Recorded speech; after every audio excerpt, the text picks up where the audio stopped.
पूरी कौम का एक ही नारा है, कैदी नंबर 804 की रिहाई।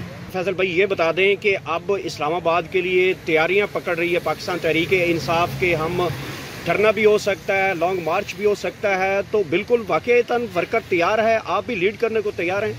वर्कर तो तैयार है, पूरी कौम तैयार है। पूरी कौम का एक ही नारा है, कैदी नंबर 804 की रिहाई पूरा, और ये इस पे फोकस है और पूरी कौम तैयार है जी। बिल्कुल।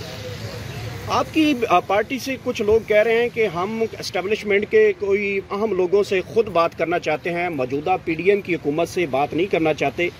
क्या ये रास्ता बिल्कुल ठीक है जिन लोगों से आप बात करना चाह रहे हैं?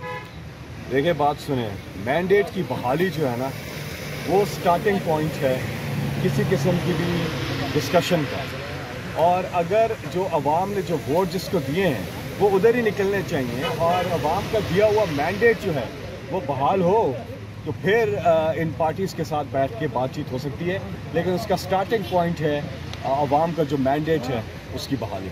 जो लोग पाकिस्तान तहरीक इंसाफ को छोड़ गए थे उनमें से किन किन लोगों की वापसी हो सकती है आपके ख्याल में, और खान साहब ने क्या फवाद चौधरी को एक्सेप्ट कर लिया? 100% ये इमरान खान साहब का फैसला होगा।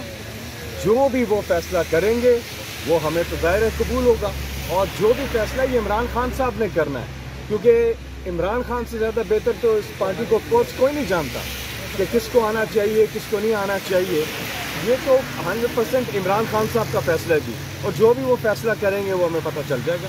नेक्स्ट एक तकरीब आ रही है जिसमें एलीट फोर्स की जो है वो एक परेड तकरीब है, और उसके लिए एक यूनिफॉर्म भी सिलवा ली गई है, नेट पे आ भी गई है, बड़ा उसकी मरियम नवाज का साइज़ के मुताबिक बताई जा रही है।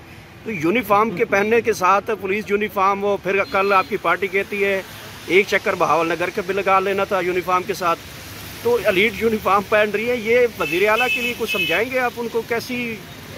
नहीं, मैं समझता हूँ कि इसमें इनकी सोच पहले ही वैसी थी, और अब पंजाब पुलिस वाली, और अब यूनिफॉर्म भी पहन ली।